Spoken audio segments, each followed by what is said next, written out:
এই 5 কিংবদন্তি ক্রিকেটারকে ছাড়াই হবে এবারের Asia Cup. Number 5, Angelo Mathews. 2024 সালে ম্যাথিউস তার আন্তর্জাতিক টি-20 ক্যারিয়ার থেকে অবসরে চলে যান, তাই আসন্ন এশিয়া কাপে আর দেখা যাবে না তাকে। নাম্বার 4, বিরাট কোহলি। এবারের এশিয়া কাপে দেখা যাবে না কিং কোহলির ব্যাটিং ঝলক। আন্তর্জাতিক টি-20 ক্যারিয়ারে 125 ম্যাচ খেলে তার ব্যাট থেকে এসেছে 4188 রান, বল হাতেও পেয়েছেন 4টি উইকেট। নাম্বার 3, সাকিব আল হাসান। 2024 সালে টি-20 থেকে অবসর নেওয়ায় আসন্ন এশিয়া কাপে দেখা যাবে না সাকিব আল হাসানকে।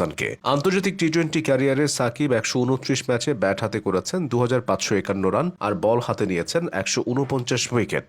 নাম্বার 2, বাবর আজম। পাকিস্তানের সাবেক অধিনায়ক বাবর আজম থাকছেন না এবারের এশিয়া কাপে। আন্তর্জাতিক টি-20তে বিশ্বসেরা এই ব্যাটসম্যানের 3টি 100 সহ আছে মোট 4223 রান। নাম্বার 1, রোহিত শর্মা। ভারতীয় এই হিটম্যানকে ছাড়াই এবার এশিয়া কাপে মাঠে নামছে ভারত। টি-20তে রোহিত 159 ম্যাচে 4231 রানের পাশাপাশি রয়েছে 5টি 100।